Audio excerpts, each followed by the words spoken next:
Hello and welcome to the RollFast vintage bicycle build. All right, we're at the stage now where I have got the rear wheel and I have trued it close enough for this build project. I used my improvised tools as I showed in the prior video, and the frame of the bicycle itself is a truing stand. And it's relatively true at this point. It's not 100% perfect. A 50-year-old or 60-year-old rim is never going to be 100% perfect again. But it's close enough for riding this cruiser bicycle around and enjoying it. What we're doing here today now is we're going to put the new tube and the new tire onto the rear wheel.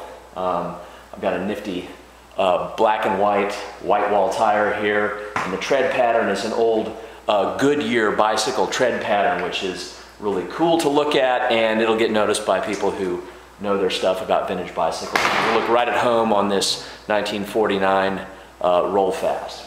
So to start our process, we've got the tube, the rim, and the tire. Important thing to notice is that this rim has what they call a rim strip on it, and this one is still good. It hasn't ripped or torn, and it's just a piece of rubber that clings to the inside of the rim there. And it protects the tube from the spoke nipples and the spokes themselves poking into the tube and wearing a hole in it over time. If you're missing this, you need to get one and put it on your rim.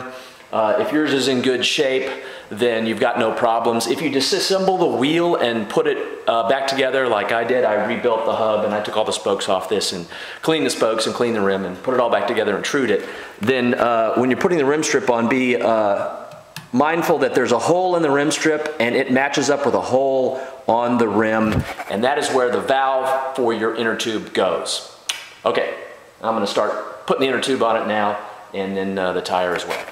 The way I like to do this is I like to tuck the inner tube into the tire itself when it's not inflated, and then I'm going to inflate the inner tube just slightly enough to get it to cling inside the tire, and then I will mount all of that all at once.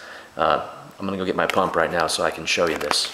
All right, so now I'm going to match up the valve for the inner tube with the hole in my rim. So this will go on there that way. All right, hope you can see me. Here I am lining up the valve with the hole in the rim strip and the rim itself. And I've got the tire, both little sides of the tire have to go into the rim. So tuck them in there, and what you want to avoid is pinching the inner tube.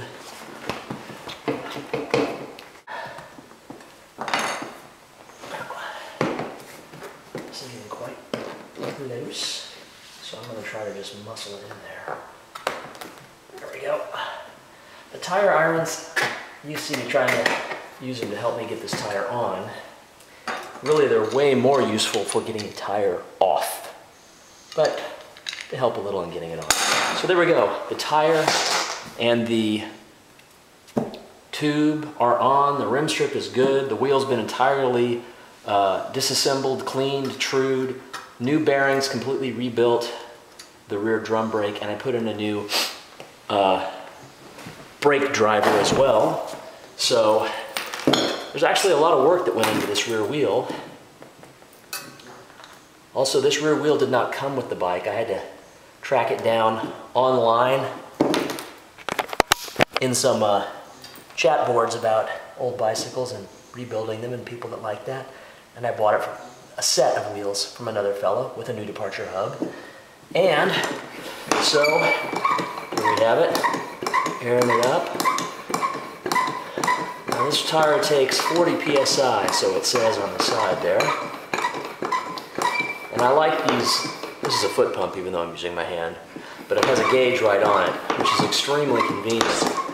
If you don't have a gauge or don't have a pump already, and you're thinking of buying one, get one of these foot pumps with a gauge on it already. Extremely handy. Much better than those hand pumps that you put your feet on either side of them and pump up and down with both your hands on it like a big dynamite plunger from the cartoons. These are much more practical. I'm just using my hand so that I can keep my ugly mug down here in the camera and you can see me doing it. we're coming up now to 20 pounds. All right, I'm gonna stand up and use my foot. This is taking too long.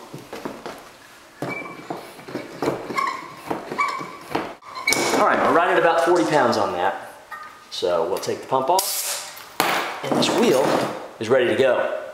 Except I need to put a little cap right on there. I've got it right behind me. I'll do that after I shut off the video.